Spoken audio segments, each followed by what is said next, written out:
Bem-vindos a mais um episódio do podcast Faces da Plástica.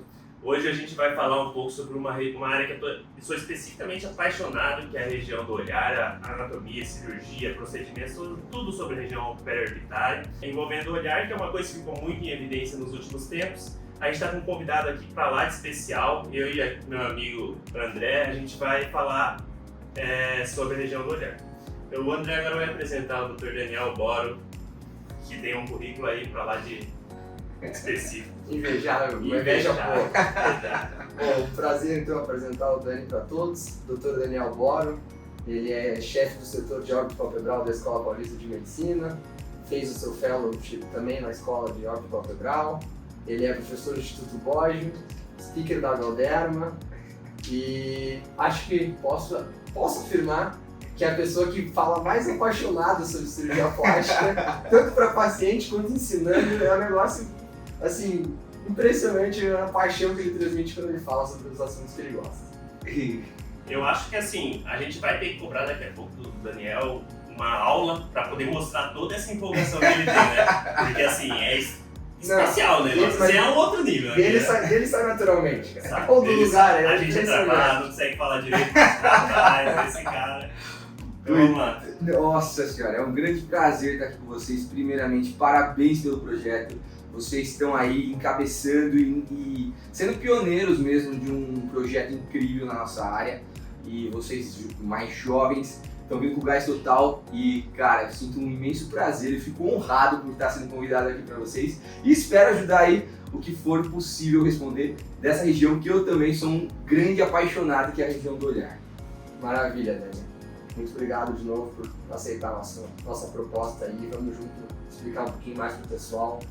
Como a gente já comentou contigo, nossa ideia é explicar para os pacientes, para o público que sabe um pouquinho menos ou menos cientificamente, vamos dizer. Sim. Tá? A gente até tem um quadro que a gente começou agora, que é o Dicionário da Plástica, que é para explicar aqueles termos que acabam escapando. Às vezes a gente está tentando simplificar, mas escapa um termo ou outro, então se sair aqui também não tem problema, a gente vai explicar depois. Mas a ideia é ser um bate-papo informal e simplificar um pouquinho para o pessoal. Excelente. Como o Bruno comentou, a nossa ideia é do A a Z, começar tudo que tem e não tem para se fazer e vamos terminar na cirurgia, que não tem como a gente escapar, cirurgião plástico adora misturinhas. Exato.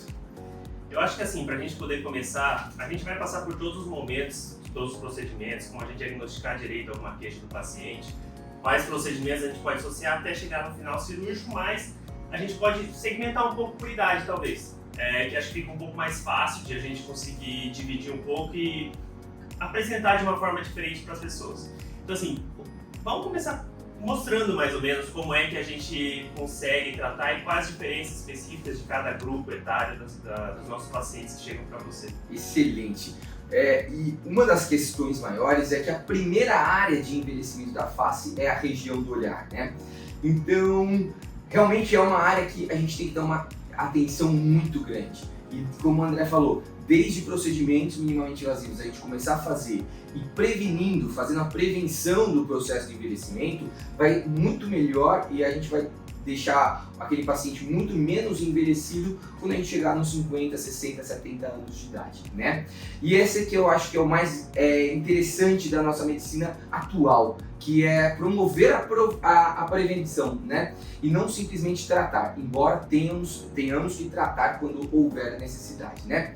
Então, iniciando, a gente tem que pensar que o processo de envelhecimento começa a partir dos 25 anos de idade, quando a gente não foi programado para produzir colágeno internamente, e a gente começa a diminuir a produção de colágeno a partir de então. Então, a partir daí, a gente começa a diminuir o colágeno, a estrutura superficial da pele, e aí isso começa a ter alguns sinais do envelhecimento. Só que o processo de envelhecimento ele é individual de cada pessoa. Por isso que a gente tem que ser expert, por isso que a gente tem que estar no next level, por isso que a gente tem que estar sempre estudando e saber analisar uma face e individualizar o exame físico para saber caracterizar aonde, que estágio que aquele indivíduo está no processo de envelhecimento da região do olhar, né? Quais que são esses primeiros sinais de envelhecimento que você está falando assim pra gente? Como que chega o paciente? Que queixa ele traz para você? Quebrando um pouquinho o que o Bruno falou, vou começar com os mais jovens, Tá. a tua vivência, paciente mais jovem, que Paciente- queixa, como é que chega pra Um gente? paciente de 20, 30 ou 20 a 35, ele já chega queixando-se da olheira. Um olhar já mais cansado. Esse olhar mais cansado deve-se a um processo de envelhecimento que a face já está derretendo um pouquinho. Os ligamentos da face não estão estruturando totalmente a região do olhar. Quando a gente vê então esse olhar um pouco mais com um olhar um pouco mais cansado por conta da presença da olheira e tal, a gente já tem que pensar talvez numa estruturação. E quando que a gente pensa numa estruturação? Esse paciente, a gente já consegue evidenciar todo esse contorno órbito-palpebral. O André sabe, eu gosto de desenhar, daqui a pouco eu estou desenhando, mas todo o contorno da região do olhar. E a gente já começa a perceber que esse paciente já está sofrendo com algum processo de desestruturação da face. E aí a gente não tem que ficar atento só na região do olhar, a gente tem que ficar atento em toda a região da face como um todo, para ver a estruturação, para depois observar o que definitivamente a gente precisa nessa pálpebra, né? Mas, objetivamente, um paciente de 20 a 35 anos, ele vem falando da olheira dele, ele vem falando, a minha olheira tá marcando, eu tô com um olhar cansado. Esse é o paciente dos 20 a 35 anos. E que tratamentos que a gente pode fazer? Normalmente, a gente tem que saber se esse paciente tem a indicação ou não do ácido hialurônico. Que hoje em dia a gente nem fala mais preenchimento, a gente fala do ácido hialurônico como uma ferramenta para estruturar ou para preencher quando houver necessidade. E é uma grande ferramenta para a gente pensar quando a gente pensa quando a gente idealiza um preenchedor, tratar essa olheira de uma forma volumétrica, né? Mas toda olheira tem que ser preenchida? O tratamento de toda olheira é o preenchimento? Excelente pergunta. Porque, na verdade, o tratamento de uma olheira, a gente tem que dividir a olheira, qual que é a etiologia, qual que é a causa dessa olheira. Não são todas as olheiras que são devido à profundidade ou a excesso de volume. Existem olheiras pigmentares e existem olheiras vasculares. E para cada uma, existe um tratamento específico, né? Se a gente indicar o tratamento por conta de volumetria ou é um paciente que tem uma falta de volume nessa pálpebra, a gente tem que saber que o ácido hialurônico seria a nossa principal ferramenta. Mas para a gente indicar o ácido hialurônico, a gente tem que saber se esse paciente não tem alguma contraindicação. Quais seriam contraindicações? Algum paciente que incha muito os olhos. E aí, se ele incha muitos olhos, como o ácido hialurônico ele captura a água, a gente pode desenvolver daí uma pálpebra retentora que a gente fala, a gente pode desenvolver aí bolsas bolsas maiores, mais evidentes na pálpebra, e isso na verdade é porque esse paciente não deveria ser preenchido, mesmo tendo esse componente de volumetria deficitária. É só déficit volumétrico. Normalmente vai ter que associar a terapia e aí entra um pouco da expertise que você estava comentando, né? Exatamente. E a pálpebra, como a anatomia é muito complexa, o processo de envelhecimento da região palpebral é muito complexo, realmente a gente precisa combinar tratamentos, né? Um tratamento só não vai tratar todas as camadas, ou não vai prevenir todo o processo de envelhecimento de todas as camadas.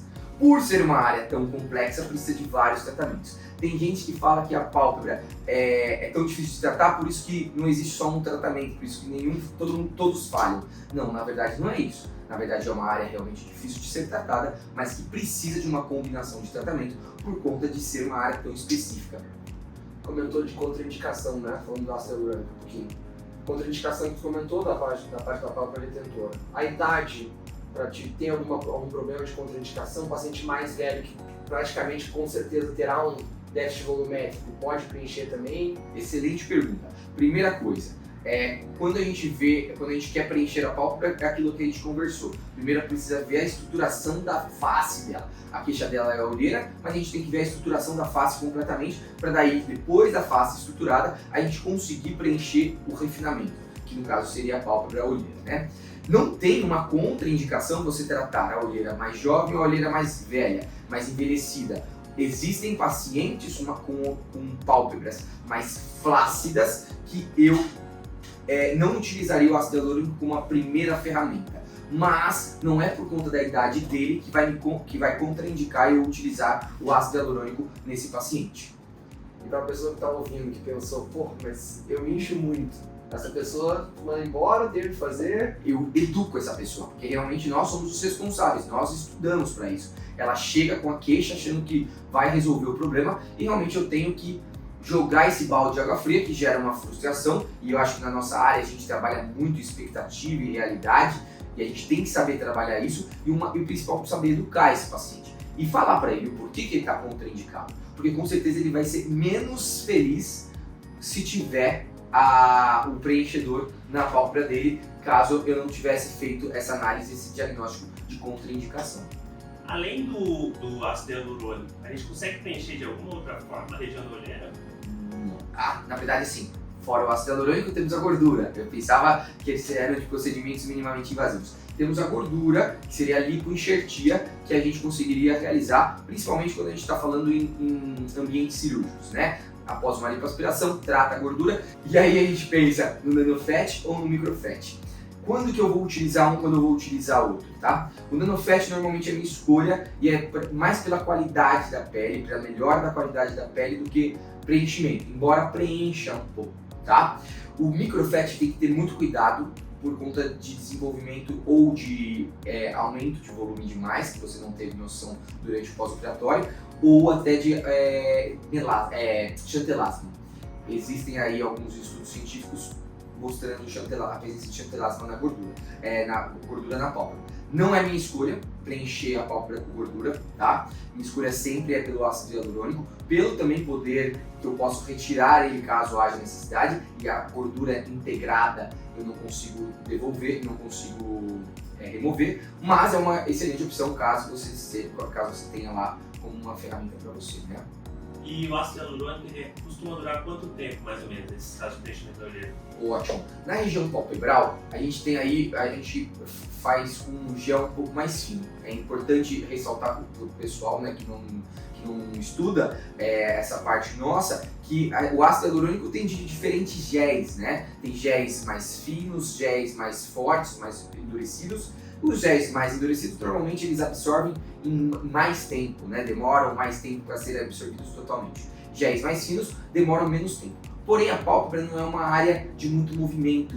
Então, na região palpebral, mesmo a gente utilizando géis mais finos, eles tendem a durar um pouco mais. Então, eu estou falando em torno aí de 1 ano, mais ou menos, a duração do gel na região palpebral. Que a gente falou só da primeira faixa etária ainda. Exato. Agora vamos dando continuidade. Não, vou pegar o último detalhezinho, já que ele explica tão detalhadamente pro pessoal. Quem não tem a menor noção, mas quem deseja preencher a olheira, rapidinho, bate pronto, como que é o preenchimento? O pessoal tem medo de agulha, ou por onde entra, como é que funciona? Primeira coisa, tem que ensinar essa pessoa que realmente para preencher, a gente utiliza uma ferramenta chamada cânula. É muito parecida com uma agulha visualmente, mas não tem a ponta, não é pérfuro, cortante. Mas não é um procedimento indolor, mas não é um procedimento doloroso. Eu falo isso para todos os meus pacientes. Você vai sentir uma dorzinha, mas é a dorzinha da beleza.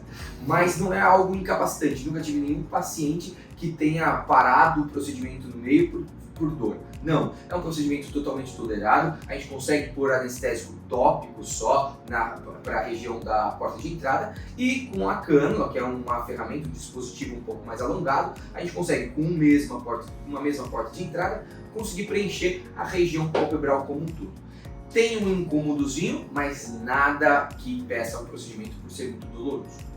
Tentando deixar o ácido hialurônico para trás, porque então já que o Bruno está querendo caminhar adiante. Outras terapias, que mais? Ótimo. Toxina botulínica, a gente tem que ficar de olho na região na região da pálpebra.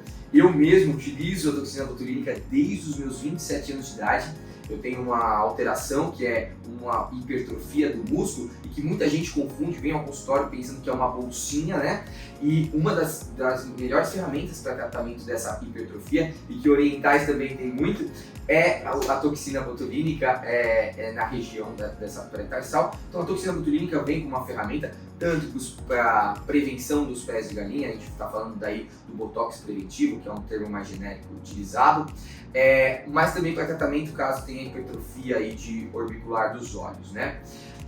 Outras terapias, o ultrassom microfocado, para mim, é a principal terapia, a principal tecnologia, a principal ferramenta também hoje para bioestímulo de colágeno na região palpebral. Aí eu indicaria a partir dos 30, não precisaria ser mais jovem, a partir dos 30 anos, para a gente promover um espessamento da pele, para diminuir a chance daqueles craquelados que muitas mulheres se incomodam com o envelhecimento por conta da maquiagem, né? Mas isso até os homens tem que fazer, eu mesmo faço o Tera, para a questão de competência palpebral, para gerar mais competência, para gerar menos flacidez futuramente, tá? Entrando na competência, tu consegue fazer um pouquinho de miomodulação também, né? Mexer um pouquinho com o músculo, Exatamente. Isso até pode reduzir um pouquinho a protusão de bolsa, né? Excelente, é isso aí. Quando você utiliza o Tera que é o que eu utilizo de ultrassom microfocado, porque eu tenho a visualização. Mas tem outros equipamentos no mercado, o Ultraformer, o Liftera, mas o Tera tem esse diferencial da visualização, que na região palpebral é muito importante. Quando a gente pensa em potencializar um músculo que está um pouco mais frouxo, de trazer mais tônus para esse músculo, a gente pensa em fazer o Tera na camada muscular. E fazendo o Tera na camada muscular, a gente já ajuda um pouquinho nessa protrusão das bolsas, que muito se deve a uma incompetência da estrutura palpebral, como uma frouxidão muscular. Então a gente trata essa frouxidão muscular através do ultrassom microfocado do Tera. Acabou de comentar botox preventivo, pé de galinha. Isso aí já está para lá de disseminado. Para praticamente qualquer esquina, sem ser pejorativo, estão aplicando botox para pé de galinha. Tem risco? Dá para fazer? Precisa filtrar profissional? O que você acha em relação a isso? Excelente pergunta, porque na verdade está tendo realmente essa banalização do procedimento e as pessoas falam mesmo, vou fazer só um botoxinho no pé de galinha, né? E realmente muitas vezes dá certo, mas quando dá errado, dá muito errado. E quando deu errado para aquela pessoa, é 100%. A gente não pode pensar na realidade, né? Então, existem riscos sim da aplicação de uma toxina botulínica por um profissional não habilitado, como riscos para a própria visão, estrabismo, então a paciente fica com visão dupla. Pode ter riscos de pitose palpebral, então a queda da pálpebra por conta desses de pontos mais específicos na região do pé de galinha. Fora isso, as marcas, né, de toxina botulínica que estão sendo muito faladas, que agora veio à tona, né? É forte isso aí agora. É isso. E saber sempre do produto que está sendo utilizado. Tem muitas marcas, tem marcas vindo novas, mas são 3 as principais marcas no mercado hoje em dia, das três principais empresas que investem em estudo científico, investem em patrocínios em tecnologia, para a gente conseguir produzir e estar sempre respaldado com segurança, né? Aproveitar que você tem esse know-how todo de cosmetria, falou de botox, não é super o alvo do nosso bate-papo, mas eu vou fazer uma perguntinha que eu acho que tem bastante gente comentando. Eu já ouvi muito falar de profissionais não médicos, na verdade, ou de pacientes que alguém foi lá, fez um botox, uma toxina, e não gostou do resultado e a pessoa voltou para tirar. Existe como tirar, Dani? Tem como tirar, tem como reverter? Porque eu já escutei, não foi uma, não foi 2 vezes, sabe? Ótimo. A gente não pode ficar educando o nosso paciente ou achando que ele vai reverter totalmente. Existem ferramentas que a gente pode utilizar que podem antecipar o consumo dessa toxina, né? Então, melhorar os sintomas, os sinais que a toxina causa, né? Que seria a paralisação do músculo. Como o mais que é utilizado são as microcorrentes. A microcorrente é um dispositivo que muitos fisioterapeutas utilizam a partir de protocolos e isso começa a consumir a questão da toxina, para conseguir diminuir o tempo do resultado. Mas não existe nenhum antídoto hoje contra a toxina botulínica que você não gostou do resultado, a gente precisa colocar e você volta ao que era antes da toxina. Não, você tem que esperar o consumo completo para conseguir voltar ao que era antes. Por isso que a consulta médica é tão importante mesmo para fazer um botoxinho. Todos os meus pacientes que querem marcar um botox, eles passam por uma consulta médica, ficam 2 horas comigo e eles sabem de tudo que vai acontecer com eles, porque é importante isso para o paciente, de novo alinhando expectativa com realidade. Então tem como padronizar o tratamento do paciente? Tem que individualizar mesmo? É isso, nada de receita de bolo. E na verdade isso a gente escuta sempre, né? Até pra quem tá começando e tal. Eu quero saber como que trata isso. Não, eu quero saber. E cara, a evolução e a expertise vai te dando know-how para você conseguir identificar, diagnosticar diferenças e a partir disso conseguir individualizar os tratamentos. Que eu acho que é isso que é a chave do negócio, né? Voltando para os olhos, então, que é ótimo. Nossa ideia em foco. A gente falou um pouquinho dos pacientes jovens, das queixas, como é que eles chegam. Indo um pouquinho, avançando um pouquinho na idade. Você continua associando esse mesmo arsenal para os pacientes? Tem mais alguma coisa que você adiciona? mais ou menos aonde tu traça a linha do agora é cirúrgico ou dá para correr atrás ainda? Ótimo.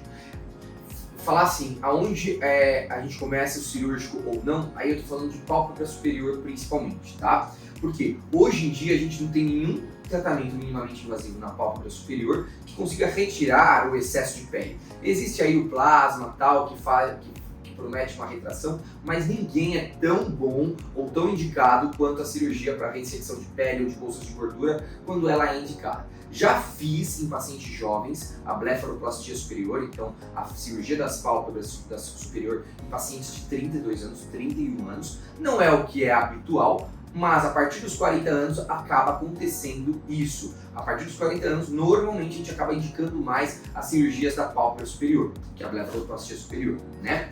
Então, isso é o primeiro ponto. A blefaroplastia inferior, aí eu já jogo mais para frente. Aí eu já jogo mais para 45, 50 anos, porque já devido a uma desestrutura maior da pele e dos riscos e benefícios. Nós temos mais tratamentos para a pálpebra inferior e que dão resultado do que para a pálpebra superior. Por isso que a gente joga, quando tiver indicada a cirurgia, um pouco mais para frente, 45, 50 anos. Porém, a gente sempre tem que entender e educar esse paciente também. Eu falo sempre em educar porque o paciente precisa estar entendendo o que está falando, né? O que está fazendo nele. Não é porque a gente fez uma cirurgia palpebral que ela é eterna. Então, para a gente deixar os resultados mais duradouros e melhorar aquela pele que ficou, porque a gente simplesmente tirou uma pele, mas a pele que ficou está lá. Então, aquela pele que ficou também está diminuindo o colágeno, também está envelhecida. A gente precisa tratar essa pele. Então, aquela pele que ficou e aquela cirurgia, aquela região orbitopalpebral que sofreu cirurgia, precisa continuar sendo tratada para a gente melhorar cada vez mais nossos resultados. E aí a gente vem com os tratamentos minimamente invasivos, que é a associação da toxina botulínica, do Ulthera, dos preenchedores quando houver necessidade, e aí fios de PDO eu já acho que seria também uma indicação para bioestímulos de colágeno. O plasma de pálpebra superior, os estudos mostram pouca variação, né? Até Sim, 3 milímetros de exatamente. de É elevação. muito pouco, na verdade, a elevação. Na verdade, ele fala de uma elevação do sulco, só que isso, na verdade, é mais por uma coagulação, uma retraçãozinha da pele, mas você não retirou, né, o excesso de pele. Você não tratou camadas profundas como a gordura intraorbitária, que é um dos principais componentes que geram a protrusão na pálpebra superior e uma estigmatização maior, né, da protrusão. Mas uma das questões maiores, quando a gente já está falando num paciente mais envelhecido e que principalmente esse paciente não se preveniu na década dos 30 e tal, é o supercílio, que é uma região periorbitária e que gera realmente um resultado, um efeito muito grande na pálpebra superior, que é essa região lateral da sobrancelha. E muitos pacientes, eu acho que talvez a maioria dos pacientes que vêm aqui no meu consultório, vem falando da pálpebra que está caída, e na verdade é uma pitose de supercílio, então é uma queda do supercílio. E para isso, não é a blefaroplastia superior, a cirurgia da pálpebra superior, que vai gerar o resultado que eles estavam almejando. E aí seria uma cirurgia para suspensão do supercílio, que daí é uma outra área desafiadora, né? Que é uma cirurgia que tem um resultado que volta mais rapidamente, aí a gente está falando um intervalo de 5 anos para voltar, caso o paciente faça a cirurgia e não faça nenhum procedimento minimamente invasivo. Mas essa é a questão da prevenção que a gente está vindo muito forte. Se você se preveniu, se você já tem uma propensão a ter uma queda de supercílio já desde a infância, com 30 anos, se você realizar procedimentos minimamente invasivos, toxina botulínica, Ulthera, principalmente, você consegue ir reposicionando pela reprogramação muscular do seu supercílio e você chega na década de 40, 50 anos muito melhor e muito mais bem posicionado e não tendo tanto efeito na pálpebra superior, essa queda do supercílio. Exagerar com toxina botulínica, alguma coisa assim, ou tentar às vezes injetar em toda a parte aqui de cima, também pode causar uma queda do supercílio, pode dar alguma alteração nessa... Ótima pergunta. Na verdade, assim, quando a gente fala em tratamento de toxina do terço superior, não dá pra gente falar assim, vou tratar só frontal, que é uma coisa que está sendo tendência. Uma pessoa vai tratar só pegada de galinha? Não. Você tem que fazer a reprogramação da musculatura toda do terço superior. E, por conta dessa reprogramação, a gente sabe que existem músculos que elevam o supercílio e músculos que deprimem o supercílio. E com o processo do envelhecimento, os músculos que abaixam o supercílio, normalmente eles ficam mais fortes do que os músculos que elevam. Então, a partir da toxina botulínica, se a gente não fizer uma programação correta, sim, a gente mesmo como um médico injetor pode gerar essa queda do supercílio inadvertidamente, porque não foi uma programação mais correta. Só que se a gente tiver a programação correta e a expertise correta, a gente consegue, na verdade, mudar esse jogo e elevar o supercílio com o tratamento da toxina botulínica. Difícil não tocar em detalhes técnicos, porque, cara, vai ter assunto que você gosta de Não, falar e você quer E a perguntar. gente é apaixonado por isso, cara. quer perguntar. Você Então, gosta pouco de cosmetria, gosta pouco de toxina, gosta pouco de preenchimento, aí agora vai. Aí se a gente ficar umas 2 horas, eu acho. Então eu vou voltar um pouquinho, porque acho que órbito palpebral, TURB e tal, inclui supercílio, de fato. Sim. Pensando em tratamento cirúrgico, levantamento do supercílio, na tua prática você faz castanhar, GBL, a gente tem que explicar depois o que é cada um. Tem que explicar. Tem que ser o Guilherme pra explicar pra gente. Ou por vídeo, Tá. como é que você normalmente Então, maneja? Quando eu penso no tratamento, aí o supercílio eu também divido por etapa, por décadas. Um supercílio mais jovem, eu não preciso de cirurgia muitas vezes. Só com um tratamento de procedimentos minimamente invasivos, a longo prazo eu consigo esse reposicionamento, tá? Isso eu falo porque eu tenho um exemplo em casa. Minha esposa tinha o supercílio super baixo, há 3 anos a gente cuidando, a gente reposiciona, vocês nem percebem que ela tinha uma queda de supercílio. Ultrassom microfocado. Ultrassom microfocado, toxina botulínica e nela até preenchedores. A gente teve que fazer e o resultado muito bacana, mas é a longo prazo, né? Não é só com um tratamento único num ponto só. Quando a gente já está falando em técnicas cirúrgicas para suspensão de supercílio, na minha prática, tá? Eu não vejo técnica melhor por pós-operatório, melhor por técnica, melhor por paciente e melhor por menos riscos do que o Castanhares. É uma técnica, na verdade, para quem não sabe, é uma excisão, na verdade, uma retirada da pele da região superior da sobrancelha e que isso faz com que a gente consiga elevar a região do lateral do supercílio cirurgicamente. Fica uma cicatriz na região da sobrancelha e principalmente nas mulheres conseguem fazer uma tatuagenzinha, mas normalmente essa cicatriz fica muito bem, não fica tão aparente. Inicialmente ela fica, na verdade, vermelhinha, mas depois ela não fica mais aparente, tá? Existem outras técnicas, como vocês falaram, o vídeo, o GBL, são técnicas preconizadas por grandes experts, cirurgiões plásticos renomadíssimos, só que na minha prática eu não vejo tanto resultado em a questão de o custo-benefício mesmo da questão de ônus e bônus da cirurgia, tanto do tempo cirúrgico quanto no tempo pós-cirúrgico, do que esse paciente vai resultar pós-cirúrgico em questão de inchaço, roxo e o tempo de duração do efeito da elevação do supercílio. Eu vejo uma cirurgia do Castanhares, uma cirurgia bem mais simples, bem mais prática, bem mais técnica e com resultados semelhantes na questão de duração, né? Mas lembrando, se a gente quiser prolongar essa duração da cirurgia, sempre associar com os tratamentos minimamente invasivos. E a plataforma Emoji fez tight para elevação? Tu é entusiasta, não é? Acredita? Acredito, não tenho muita prática, mas eu acredito. Acho que tudo que é tecnologia a gente tem que entender que o mundo, principalmente o mundo da cirurgia plástica, das tecnologias, cosmetria, está em constante mudança, está vindo procedimentos novos. Ainda não se tem, mesmo com a plataforma do FaceTite, não se tem resultados a longo prazo, então a gente não consegue falar a longo prazo, mas sim, eu acho que existe um bioestímulo, eu acho que é um procedimento que vai ser combinado com outros procedimentos para gerar essa elevação do supercílio. Não será o procedimento que você vai fazer unicamente de tolerância. Exatamente, não. Ele vai ser um procedimento, já está sendo na verdade, um procedimento que está agregando valor a outras técnicas cirúrgicas ou os próprios procedimentos minimamente invasivos. Naquela hora, voltando um pouco aqui, você tinha falado que uma das alterações que orientais acabam apresentando é a hipertrofia orbicular. Tem mais alguma coisa que tem de particularidade nos pacientes orientais? Particularidade nos pacientes orientais ou alguma coisa assim? Só pra saber se eu passo. Fora o olhinho puxado. Eu acho que tem totalmente particularidades, né? Não, mas eu digo assim, em relação à cirurgia, aos procedimentos, ao que você pode oferecer para o paciente, o que tem de diferença? Assim? Ótimo, excelente. Brincadeiras à parte, mas porque realmente os olhos dos pacientes orientais, eles são olhos que a gente precisa de técnicas diferentes quando a gente está falando de cirurgia, porque eles têm características próprias. E o principal é não tirar as características próprias dessa etnia, né? É manter essas características só tratando o processo de envelhecimento. Realmente, a região órbito-palpebral dos orientais, eles apresentam uma musculatura talvez inferior, muitas vezes com hipertrofia, mas também eles apresentam um componente de gordura maior também, né? Esse componente de gordura principalmente pálpebra superior, mas também na pálpebra inferior, conseguimos tratar cirurgicamente. Conseguimos tratar com tecnologias? Sim, o ultrassom focado Thera seria a melhor opção, mas não tem muito outras opções, tá?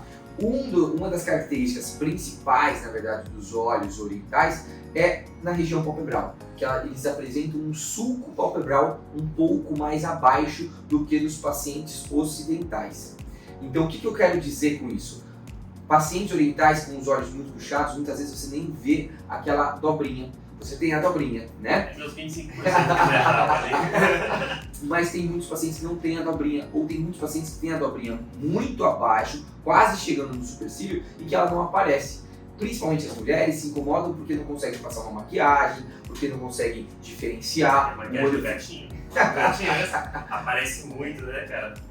Isso. Chegando no paciente jovem, acho que é isso, uma das indicações do paciente. Eu não consigo me maquiar direito, não consigo fazer nada. E eu faço em várias, na verdade, com muitas dos meus pacientes jovens são orientais, são mulheres orientais, porque realmente elas não têm o sulco muito aparente. O que eu tenho que fazer? Ou eu tenho que refazer esse sulco quando elas não têm esse sulco, ou se elas têm esse sulco, só que eles são muito caudal, eu só tenho que reposicionar e tirar um excessinho de pele para a gente conseguir trazer essa curvatura mais visível para essa paciente. Mas lembrando, sem descaracterizar a etnia. Eu não quero gerar um olho oriental, um olho ocidental, não é essa a minha proposta, né? Então tem que deixar isso bem claro e tem técnica específica para isso. Perfeito. Bom, acho que ninguém sabe detalhe da cirurgia. A gente está falando aqui de técnica cirúrgica, falando de supercílio, falando da pálpebra, que é a nossa ideia principal. Explicar um pouquinho mais de, vamos dizer assim, da rotina de uma cirurgia de blefaroplastia, que é a cirurgia das pálpebras. Você comentou superior e inferior. Corte, onde fica o corte, cuidados, como é que é mais ou menos o pós-operatório dos seus pacientes? Excelente. Primeira coisa, a pálpebra superior eu indico muito mais cirurgias do que na pálpebra inferior, tá? Por conta das complicações, por conta dos eventos adversos e também por conta das ferramentas que eu tenho para utilizar na pálpebra inferior. Pálpebra superior, o corte fica invisível, tá? A longo prazo, porque realmente a gente faz o corte estrategicamente na região do sulco palpebral, que já é existente no paciente. Então, não fica nada aparente. Os pacientes que têm medo, não tem por que ter medo, porque também até aqueles pacientes que têm alterações patológicas na cicatrização, como queloides, nem tem que ter medo disso, tá? Porque a cicatriz vai muito, muito, muito bem em todos os pacientes na questão da pele mais fininha. O paciente de pálpebra superior, às vezes a gente atende no hospital, que a pessoa fala, eu operei pálpebra superior, a gente não vê. Exato. Você fala, não tô achando essa cicatriz. Exatamente. Quando eu vejo, e a pálpebra superior só tem esse jeito, né? A gente vai, tem que ressecar a pele, tem que ressecar um componente de gordura, principalmente o componente de gordura medial, né? Ou nasal, dependendo da literatura. Mas uma das coisas mais importantes e impactantes é que antigamente ressecava-se totalmente, tirava-se totalmente a gordura das pálpebras. E com o processo de envelhecimento, esses olhos ficavam muito fundos e muito envelhecidos, né? Hoje em dia, a prática nossa é não tirar totalmente essas gorduras, deixar esse olho um pouquinho preenchido com a gordura do próprio paciente, ou reposicionar a gordura, ou só tirar um pouquinho, não tirar totalmente, para a gente manter essas características joviais, que um olho mais cheinho é um olho mais jovial. Mas a cicatriz fica na pálpebra superior, tudo tranquilo. Na pálpebra inferior, nós temos algumas táticas de realizar. Hoje em dia, no meu cotidiano, todas as vezes que eu vou tirar gordura, eu faço por via transconjuntival, que é por dentro dos olhos, tá? Isso é uma tática minha para diminuição de eventos adversos, na verdade, que a gente não precisa entrar em termos técnicos, mas para diminuição de complicações, tá? E complicações como, então, na verdade, um olho mais aberto, uma cicatriz, uma restrição maior de pele por cicatriz. E isso por quê? Porque eu não estou mexendo no músculo orbicular, tá? A maior parte dos estudos científicos mostraram que quando a gente mexe no músculo orbicular dos olhos, no septo, existem maiores chances de retração palpebral. Se existem maiores chances de retração palpebral, existem maiores chances daquelas retrações da pálpebra inferior e do olho ficar estigmatizado e aberto. Então, é uma tática minha, sempre que eu exploro gordura, eu vou para o transconjuntival, eu não mexo nessa região de septo e músculo.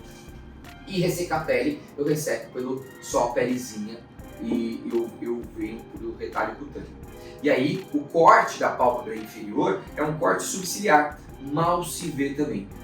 Na verdade, o da pálpebra inferior, de verdade verdadeira, nem fica vermelhinho. Some mesmo, depois de tirar os pontos, já some, tá? O que eu falo para meus pacientes? A cirurgia de pálpebra é chatinha na primeira semana. Mas chatinha como todas as outras. Cicatrização, ela é um processo biológico, que cada um tem o seu e ela depende de um mecanismo celular. E inicialmente ela tem uma resposta inflamatória. Essa resposta inflamatória gera inchaço, gera roxo, gera dor, e todas as cirurgias isso vai acontecer. E na pálpebra, por ser a pele mais fininha, isso pode ficar mais evidente. Então eu faço, na verdade, uns curativos meio compressivos na pálpebra para diminuir o inchaço, para diminuir o incômodo, mas peço para meus pacientes, durante 5 dias, realizarem compressas ou com soro fisiológico gelado ou com chá de camomila gelado. Eu gosto muito de chá de camomila. Chá de camomila gelado. Eu falo para eles pingarem os colírios também, por conta da questão da abertura ocular devido ao inchaço pós-cirúrgico. Mas a evolução é sempre muito boa, muito satisfatória. É uma cirurgia que normalmente, quando bem programada, ela vai muito bem e gera um rejuvenescimento incrível no paciente. Taping, você usa? Eu uso um taping like. Eu faço, na verdade, com steady strip. Eu faço como se fossem uns tapezinhos e não tem roxo, não tem inchaço nas minhas pálpebras. Mas quais são as principais complicações que a gente acaba tendo nessa cirurgia de pálpebra? Porque assim, inchaço é normal, mas nem todo inchaço é normal. Exatamente. Complicações mais comuns e mais boazinhas, né? Vamos falar assim. Seria uma equimose, né? Que seria o roxinho, seria o inchaço um pouco maior, mais evidente, que eu falo que são eventos adversos, tá? Não dá pra falar que é naturalmente, porque tem pessoas que têm muito pouco. Então seria um evento adverso. Uma complicação mais precoce e que a gente tem que tomar um pouquinho mais de cuidado, que seria o hematoma, que aí é um roxo muito maior, que gera mesmo uma região órbito-palpebral um pouquinho mais arroxeada, fica mais parecido com um panda, e muitas vezes o tratamento, uma reintervenção cirúrgica pode ser feita, deve ser feita, só para a gente tirar esse hematoma assim. Porém, esse hematoma gerou por quê? Ou por uma falha de alguma coisa na cirurgia, por não observar a hemostasia corretamente, mas se não teve falha cirúrgica, foi por algum aumento de pressão ou falha do próprio paciente, tá? Ele mexeu a cabeça, fez algum movimento, fez algum exercício e que gerou um sangramento num vazio que estava ocluído e gerou esse hematoma, tá? Então tem que ter esse cuidado. Complicações mais comuns e também menos, não na pálpebra em si, mas no olho, seriam a quemose. Quemose, na verdade, é um edema, é um inchaço da conjuntiva. O olho fica um pouquinho amarelo. Mas quando acontece a quemose? Normalmente, quando você faz alguma reposição do canto, as chamadas cantopexia, cantoplastia, ou quando você faz alguma cirurgia transconjuntival. Quando eu faço a transconjuntival da pálpebra inferior, ou quando eu faço a conjuntivulectomia, que seria o tratamento de ptose palpebral que eu realizo normalmente. Para isso, quando eu faço alguma dessas técnicas, eu já utilizo um colírio de corticoide para diminuir a chance de eu ter a quemose, tá? Eu tenho uma esposa oftalmologista que me dá todas as dicas, todo o suporte, então eu já uso isso. Mas a quemose pode ser evidente, fica o olho amarelado, é algo super benigno, tem como ela ser tratada sem nada e ela vai ser absorvida completamente em 15 dias, mas pode dar um incômodo de olho seco, olho chatinho e que você pode usar colírios de corticoide. Pensando em complicações piores, aí a gente tem a hemorragia intraocular, que aí é mais grave, né? O hematoma retrobulbar, que aí é mais grave, que daí a gente está pensando até em cegueira. Por isso que é tão importante você ver se o seu médico, o seu cirurgião plástico é tão habilitado para fazer a cirurgia. É normal? É comum? Não. É raríssimo ter isso. Mas quando tem, é 100% e você tem que intervir na hora, senão pode levar em risco a visão do próprio paciente. Para daí, como que é a intervenção? Você tem que levar o paciente de novo para o centro cirúrgico, oxigênio, abrir, fazer cantotomia e aí usar alguns remédios, manitol e tal, para a gente conseguir diminuir e tratar esse sangramento do hematoma retroorbitário. Acho que a gente já vem falando isso em alguns episódios, que quando a gente fala em complicações, a gente percebe então que o cirurgião ele chega a um ponto, acho que foi até você que comentou isso uma outra vez, né? E que depende muito do paciente também no pós-operatório, em ouvir o médico, em saber, em seguir as orientações pós-operatórias, porque não depende só do médico, só do cirurgião plástico nesses momentos, né? E você vê que o Dani mesmo vem falando aqui nesse episódio do educar o paciente. Ele tá aí desde o começo. Mas é que ele é fazer o que não tem que fazer. Ele adora a aula. Isso ele sabe. Inclusive eu vou negociar minha vaga daqui a pouco com ele ali pra ver se pega hoje. Não, eu tava comentando sobre acesso da pálpebra inferior e tenho certeza que muita gente nunca ouviu falar de acessar por dentro do olho, teve agonia, só de ouvir, falou, cara, e aí? Que eu já ouvi falar de fazer pálpebra com anestesia local, no consultório. Você tem preferência de anestesia? Tem como fazer essa por dentro do olho, uma pessoa acordada? Vai ser um desespero. Eu penso muito no conforto do meu paciente, né? Eu acho que se ele está se submetendo para fazer uma cirurgia estética, plástica, ele não está numa urgência, ele pode guardar um dinheirinho se ele não tiver naquela hora e realizar num centro hospitalar. Quando é pálpebra só superior, a gente consegue fazer em ambiente de consultório tranquilamente, o paciente fica um pouco dormidinho, mas só com anestesia local, arde um pouquinho, não é tão desconfortável. Mas sempre que eu associo pálpebra superior e inferior, é desconfortável para o paciente, é desconfortável para a gente, cirurgião. Então, principalmente quando a gente está falando de uma intervenção transconjuntival, é agoniante. Às vezes pode não ser dolorido, mas é agoniante para o paciente. E não é isso que você quer. O paciente a gente tem que tratar como se fosse nossa mãe, nosso irmão, nossa irmã. Eu não gostaria que minha mãe, minha irmã, meu irmão, meu pai ficasse passando por isso, por uma situação dessas, sendo que é por estética, não é por urgência, né? Então, sempre que a gente está falando em estética, está sendo muito banalizado e está sendo muito facilitado, hidrolipos e não sei o quê. Mas tem que pensar que tudo isso pode ter riscos, né? Você está num ambiente de consultório. Se você estiver num ambiente de consultório, obviamente, ele não tem o suporte que um ambiente hospitalar tem para te atender, né?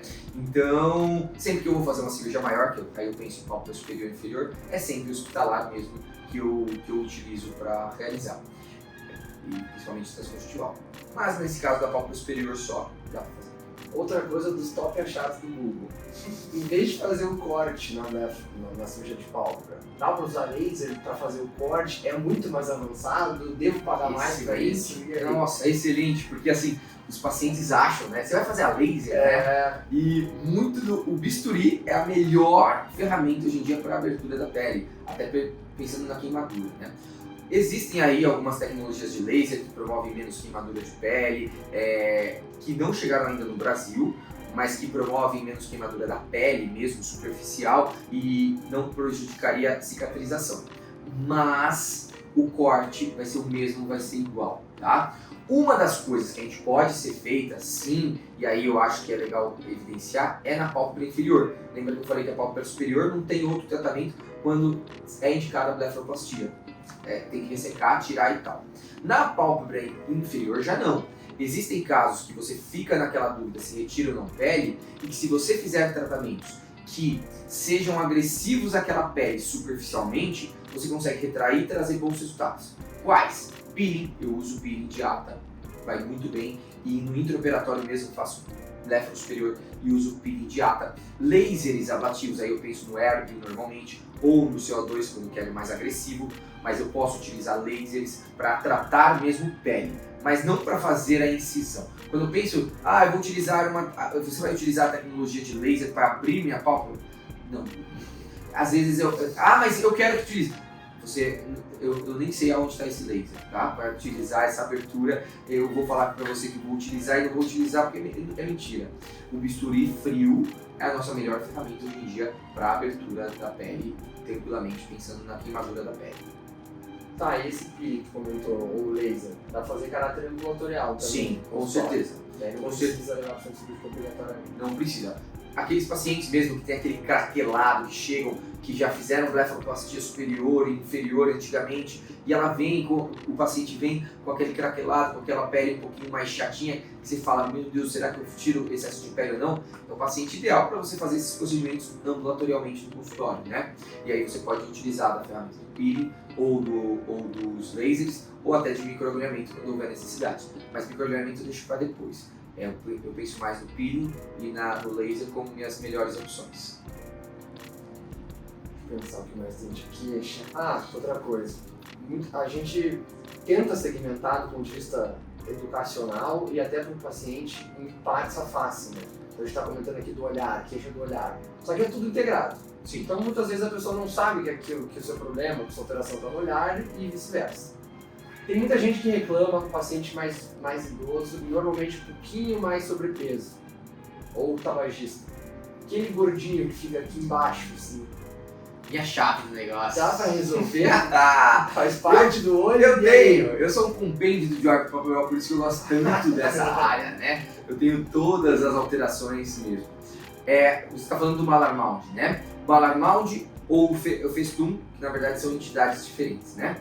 Festum é quando você tem nessa região lateral, inferolateral, que nem eu chamo de pálpebra, tá? Na região malar já, um excesso já de pele. E o Malar Mound é quando você tem um edema crônico nessa região, né? O que a gente tem que entender, a gente como médico? Tem que entender que essas alterações são devido a algumas alterações das camadas da face. Pode ser da pele, pode ser da gordura ou pode ser da musculatura. Temos técnicas, táticas durante o exame físico para saber evidenciar qual é a camada que está prejudicada naquele momento, né? Existem graus também de alteração. Um Festum mais grave, um Festum mais leve. Um Malar Mound mais grave, um Malar Mound mais leve. O que temos que entender? Esses pacientes do grau mais grave, então de uma pele sobrando muito, de um edema muito grande, não existe outra opção de tratamento, se você quiser ser certeiro, a não ser uma ressecção no local, tá? Você pode tentar fazer blefaroplastia, pode tentar puxar de todo jeito, não vai conseguir tratar. Seria uma ressecção mesmo no local, cirúrgica, mas o que é bom? Existem os pacientes, eu mesmo sou um de Malar Mound, e que o grau é leve e que a gente consegue tratar, é que hoje eu fiz meu Tera. Acertou o dia. Exatamente, acertou o dia. Mas que a gente consegue tratar com os procedimentos minimamente invasivos. E essa alteração, na verdade, é uma alteração que muita gente não consegue diagnosticar ou não lembra de diagnosticar, e muitas vezes você piora essa alteração dos pacientes quando você injeta ácido hialurônico na própria região. E aí o paciente chega com uma bolsa maior. E aí o paciente chega e fala, reclamando, eu tô com uma bolsa maior. E o médico fala, imagina, é um produto, então qual é o problema? Não sei o quê. E às vezes não é, né? Às vezes foi uma falta de atenção na hora do diagnóstico, né? Da hora de você programar um melhor tratamento. Para essa região existem tratamentos específicos, ultrassom focado seria a melhor opção, ou mesmo a incisão, mas existem tratamentos que não são tratamentos. Na verdade, você vai causar efeito de ótica, né? Para a gente melhorar o que aquela região está causando. Nivelar. Aí você pode preencher com ácido hialurônico regiões adjacentes, regiões ao lado dessa alteração, para a gente nivelar, mas você não está tratando, tá? Você está nivelando, a alteração está ficando. Você comentou de todas as tecnologias para fazer bioestímulo de colágeno, né? Citamos várias vezes bioestímulo de colágeno. E aí deve ter muita gente pensando, mas então por que eu não põe bioestimulador de colágeno, São Paulo? Excelente, né? Porque a gente pensa em bioestimulador de colágeno e a gente está pensando em Sculptra Radiesse, né? Que tá na moda, todo mundo quer pôr em todos os lugares. Em todos os lugares, quer beber Sculptra. Exatamente. E isso é uma coisa muito importante mesmo. Existem outras ferramentas que bioestimulam o colágeno. Esses são bioestimuladores injetáveis. E uma das contraindicações de utilizar bioestimuladores injetáveis em algumas regiões da face. Fronte, nariz, região dos olhos, região perioral. Então, existem regiões que a gente não pode utilizar do bioestimulador injetável, mas a gente tem ferramentas que bioestimulam o colágeno, mas não são injetáveis. Como a minha principal seria o ultrassônico focado, o TERA, mas temos fios de PDO, peelings, lasers em segundo plano para bioestímulo de colágeno, e eu utilizo às vezes até o skin booster para ajudar na questão do bioestímulo. Então, banho de escultura completo não pode. Não pode, Deixa na pálpebra por não pode. fora. Exato, né? Tem que deixar essa mascarazinha do olhinho por fora. Retomando o assunto que a gente começou a falar semana passada, e o Fox Eyes? Eu acho um horror isso, né? Tem paciente que chega querendo Fox Eyes, eu falo, Pede, né? talvez eu não seja o melhor médico, porque eu não tenho essa tática, porque eu acho feio. E assim, me desculpe, quem acha bonito, tá tudo certo. Que bom que uns gostam de amarelo, uns gostam de azul. Mas eu, por não achar tão equilibrado para a face, porque não é anatômico o jeito que esse Fox Eyes faz, eu vou falar por quê, eu não consigo fazer isso. Então eu até falo pro paciente e, se ele não quiser, eu deixo ele à vontade, né? Porque quando a gente pensa no Fox Eyes, a gente está pensando em quê? A gente está pensando em elevar totalmente desde o canto lateral da sobrancelha e canto lateral dos olhos, né? Realizar mesmo esse olhar de raposa. Só que nós não somos uma raposa, nós somos seres humanos, não é? E como seres humanos, nós temos outros parâmetros anatômicos de embelezamento ou de equilíbrio facial. O nosso supercílio nas mulheres mais alto não é na ponta dele. O nosso supercílio mais alto é normalmente na região do terço lateral do supercílio, mas não na ponta. É na região que equivale do limbo lateral da íris e canto lateral do olho. Só por uma perninha. Exatamente, só uma perninha caindo, que é bonito, que é delicado.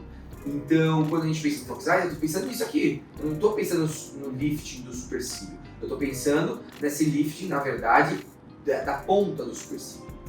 E existe a outra parte, que seria do canto lateral do olho, que já é uma parte que eu gosto, mas eu não gosto pelo Fox Eyes, eu gosto pelo reposicionamento do canto lateral. O canto lateral, anatomicamente, o canto lateral do olho, ele é mais superior que o canto medial.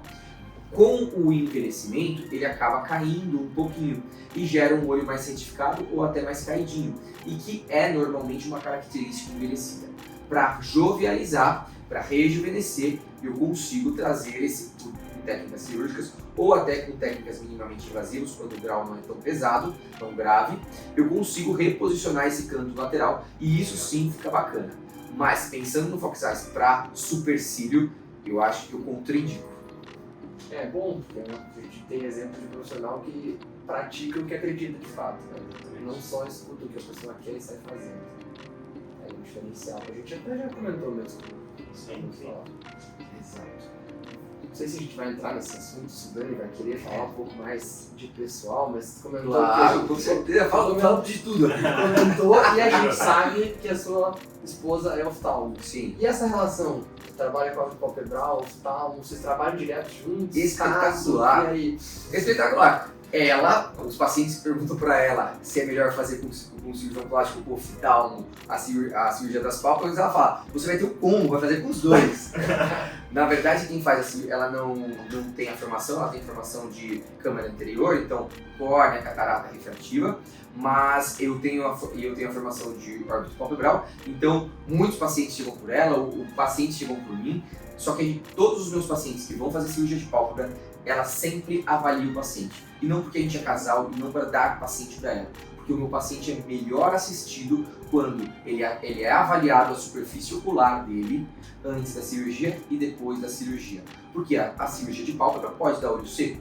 Se eu tiver um oftalmo que me ajude no tratamento desse olho seco, muito bacana, é muito melhor para o paciente. A gente tem uma formação muito específica de estética, de cirurgião plástico. Acho que é muito bacana para o paciente que está procurando rejuvenescimento facial na região periorbitária fazer com cirurgião plástico. Então a gente combina muito as coisas.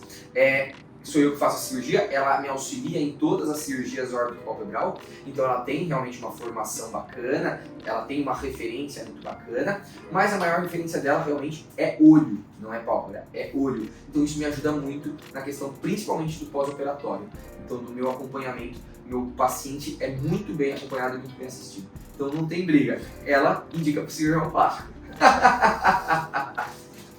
Agora, acho que seguindo ainda na linhagem que a gente vinha vindo já agora em relação às idades, o paciente mais velho. A gente chegou lá numa idade mais avançada. Qual é o processo de envelhecimento? Como que eles chegam para você e quais são as particularidades que você tem que prestar atenção? O paciente mais velho hoje vai ser muito diferente do paciente mais velho quando a gente estiver velho, né? O paciente que está velho hoje, foi um paciente que não teve a oportunidade de realizar procedimentos minimamente invasivos, como a gente falou. Então é um paciente que já chega muito envelhecido.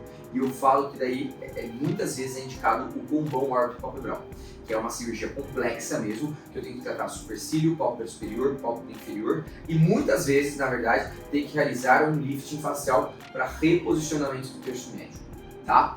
Porque não adianta naquele paciente que está todo envelhecido, eu só fazer a pálpebra vai ser o refinamento.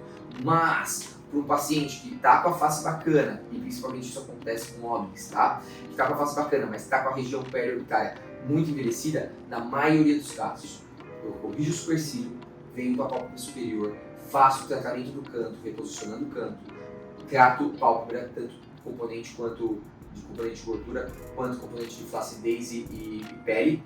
E esse combão é uma cirurgia palpebral, que todo mundo pensa, é blefaroplastia superior e inferior. Tem que ter cuidado, porque é um combão mesmo, é uma cirurgia complexa. E eu falo para esse meu paciente, é uma cirurgia que eu estou falando de todas as estruturas da pálpebra. Então é uma cirurgia que a gente está falando em tempo de duração de 3 horas, 3 horas e meia. E muito delicada. 1 milímetro na pálpebra é 1 quilômetro. Então é uma cirurgia que tem que ter uma tensão alta do início ao fim. Então é aquele paciente que eu vou gerar tudo. Fora outra coisa, né? Que é uma coisa que eu amo de paixão, eu faço muito, que eu diagnostico muito. Esses pacientes mais envelhecidos, na maioria das vezes, eles apresentam pitose palpebral, que já é a queda da pálpebra mesmo da posição normal. E que muitos cirurgiões plásticos, na verdade, e oftalmologistas, não realizam a cirurgia da pitose palpebral, porque realmente precisa aí de um certo grau de técnica e de expertise, exatamente como em todas as áreas, né? E muitas vezes eu combino nesses pacientes tratamento de pitose palpebral, tratamento de supercílio, tratamento de pálpebra inferior, cantoplastia e tratamento de pálpebra inferior. Então é um paciente aí que rejuvenesce, fica muito bom, mas dá bastante trabalho e pode gerar bastante complicação também de pós-operatório. E como saber que minha mãe, minha avó, minha tia tem pitose? Tem alguma coisa específica, achado clínico? Excelente pergunta! Sempre fala assim. Ele é um professor que estimula, assim, é muito bom, eu gostei disso. Mas é porque é verdade, e são perguntas boas, né? Porque às vezes as pessoas chegam e falam, nossa, eu tô com excesso de pele, nossa, eu tô com o olhar cansado. E as pessoas nem têm noção que é o músculo dela que está alterado, né? As pessoas acham que tirando pele, você vai tirar a pele e vai abrir os olhos. Se fosse assim, a pessoa não ia conseguir fechar depois novamente os olhos, né? Se a gente tirasse pele e abrisse, promovesse essa abertura ocular. Então, quando a gente tem pitose palpebral, a gente tem um parâmetro anatômico, né? Obviamente, para ter a posição mais natural da pálpebra superior, que normalmente é cobrindo 1 a 2 milímetros do limbo superior da íris. Quando você está com mais baixo, então aqueles pacientes que têm um olhar mais cansadinho mesmo, normalmente você já tem essa pitose palpebral. E a causa mais comum de pitose palpebral é a pitose do envelhecimento, é a queda por uma frouxidão. Todos os músculos nossos envelhecem, todos os ligamentos nossos envelhecem. E a aponeurose, o músculo levantador da pálpebra, que é o principal responsável pela abertura ocular, ele também envelhece, ele enfraquece. E se ele enfraquece, ele não tem tanta força para abrir os olhos. O que acontece? Os pacientes, que muitos de vocês já devem ter visto, os pacientes começam a utilizar o músculo frontal para abrir os olhos, para ajudar a abrir os olhos. E esse é um dos perigos daí da toxina botulínica, né? É um tratador de rugas que chegou lá e viu que realmente o paciente faz muitas ruguinhas, quando fica o tempo inteiro fica com a ruguinha aberta, e não diagnosticou a pitose palpebral e bloqueou esse músculo responsável da testa, né? Da fronte. E aí esse paciente fica super incomodado com o botox. Não tem ruga, mas não consegue abrir os olhos. Então, assim, erro técnico, erro médico, erro de diagnóstico. Não tem por que fazer isso, né? Então a gente tem que entender do pitose palpebral também, quem trabalha com blefaroplastia e quem trabalha com envelhecimento. Você falou que a principal causa acaba sendo o envelhecimento, essa frouxidão no músculo. Mas tem mais alguma outra causa então que vai causar essa pitose palpebral? A gente pode dividir, aí é uma outra área, né? Mas que eu não vou falar, que é a pitose palpebral. A pitose palpebral é uma entidade. A gente pode dividir em aponeurótica, que a principal dela é a senil, né? A senil é do envelhecimento. A gente pode a miogênica, que é uma alteração muscular, que normalmente ou a pessoa nasce ou a pessoa desenvolve alguma doença que é questão muscular, então uma hipotrofia. Neurogênica, que pode ser que é devido a alterações de neurotransmissores, ou traumática. Então você ou é traumática ou de corpo estranho, um tumor ou um trauma que ressecou a aponeurose. Então essas são as 4 possibilidades de pitose palpebral de causas, né? Tem pessoas que nascem com pitose palpebral, que a gente pode tratar desde o início, é a melhor coisa. Pode ser unilateral. E pode ser unilateral ou bilateral, exatamente. E podem ter pessoas que desenvolvam essa pitose. Mas de todas essas causas, a principal e mais comum é a senil, tá? E lembrando, uma dica já, se você vira um paciente, ou se você sabe que você tem conhecido que tem a pitose palpebral desde o nascimento, leve ao oftalmologista, já leve um especialista de cirurgia palpebral, porque se ele não desenvolver esses olhos durante os 2 primeiros anos de vida, ele pode ter a chamada ambliopia. O olho fica preguiçoso, o cérebro não desenvolveu e esse olho vai ficar com um alto grau de miopia para sempre, porque ele não se desenvolveu. Então é melhor você corrigir uma pitose congênita, uma pitose desde o nascimento, o quanto antes dos 2 anos de idade, para a gente não ter esse problema de ambliopia. Isso dá assunto para mais Hoje eu vim pra colocar lenha na fogueira teórica. Que vou colocar mais coisa técnica, depois a gente se vira. Vamos ter que explicar muita coisa. Depois a gente se vira. Tá falando tanto de processo de envelhecimento, sinais que vem surgindo. E a A-frame, deformidade da pálpebra superior? Parece que o cara tá indo. Cara, tá demais. Bom, o E-frame, na verdade, é uma alteração na região medial, normalmente, e terço médio da pálpebra superior. E geralmente é um consumo maior da pálpebra superior. E esse consumo gera uma pálpebra cadavérica, uma pálpebra consumida, uma pálpebra sinais de envelhecimento. Existem como a gente ter alternativas para reposição de volume nessa região, que a gente está pensando em volumetria deficitária na pálpebra superior. Existe. É perigoso? É perigoso. Tem que fazer com uma pessoa habilitada mesmo, tá? Ácido hialurônico pode ser uma ferramenta utilizada, que aí você vem com a cânula e promove esse preenchimento nessa região, mas pode ser feito com gordura. Até se você tem um paciente que tem esse frame, tem esse consumo maior, você faz a retirada de pele, você na hora já pode enxertar um pouquinho de nanofet visual, você consegue visualizar o campo que você está abaixo do músculo, e aí você consegue volumizar essa região da região medial e central da pálpebra superior. E vai muito bem. Na verdade é uma região perigosa, é uma região que tem dúvida, mas quando tratada é uma região muito boa, realmente rejuvenesce absurdamente. E aí, fazer essa aula aqui mais Meu comentar. amigo, eu tinha falado que a gente ia chamar ele pra dar uma aula, a gente já teve uma aula agora, e agora eu não sei mais nem pra onde ir. Então acho que vamos deixar em aberto. Conhecendo o Dani, ele vai se colocar à disposição para quem quiser mandar dúvida. Com certeza. A gente vai deixar os contatos dele também de volta, né? Igual todos os outros, a gente vai deixar tudo na descrição do vídeo, tanto o vídeo que a gente vai colocar no YouTube, quanto na descrição do episódio do podcast. E todo mundo que quiser tirar dúvida com o Dani aí tá... Com Ele vai certeza. ficar à disposição porque ele última- gosta de dar uma aulinha, né? Eu tenho uma última pergunta. Eu quero saber se isso aqui valeu como um aquecimento pro Borotalks. O Borotalks está aí em planejamento, com certeza já tá tudo. Vocês acenderam uma chama aí, porque existe aí esse projeto do Borotalks e é uma coisa mesmo, eu adoro, eu achei que vocês estão demais, cara, vocês estão espetaculares, na verdade. Estrutura, tudo. Cara, eles levam tudo, cara. Isso aqui, eles vão na sua casa, onde você estiver, com a estrutura toda. Então, assim, vocês estão de parabéns. E isso aqui, é muito gostoso, não é? Então, eu acho que é muito legal. O Borotalks está aí E a e gente talvez gosta de falar do que a chegue. gente gosta mesmo, né? E, pô, tem como não perceber que você adora falar disso, né? E a gente acaba, até peço desculpas, na verdade, por termos técnicos, né? Às vezes é o professoral mesmo, mas eu acho que é importante, as pessoas que são leigas, né? As pessoas que não são médicas, entenderem o quão complexo é essa região. E que é uma região que, se der problema, dá muito problema. Então, para ela mesma ficar com medo mesmo de realizar esse procedimento com qualquer um, mas não ter medo de realizar com quem ela tiver segurança. Porque daí, se ela tiver segurança, acabou, não tem por que ter medo. Mas que ela tenha, sim, a condição de identificar quando ela está segura e o quanto ela vai conseguir desenvolver o melhor tratamento com aquele especialista que ela escolheu. Excelente. Dani, muito obrigado mais uma vez por participar com a gente, se colocar à disposição aí, um tempinho da sua...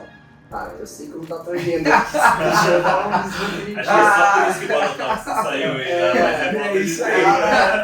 Mas quando ele tiver um tempo pra sair, nós vamos estar ali, ó, na arquibancada. Não, vamos estar também, eu vou convidar vocês. Camarote. Vocês estão tão famosos que eu vou convidar vocês, vai ter a agenda cheia, eu vou falar assim, por favor, ó, eu abri a agenda pra vocês, agora vocês abrem a agenda pra mim. A gente chega lá, mas se o pessoal curtir, compartilhar, fazer tudo aquilo que a gente sabe que a gente nem sabe pedir ainda direito Então, pra vai eles nesse falar começo. ele agora. Então vai lá.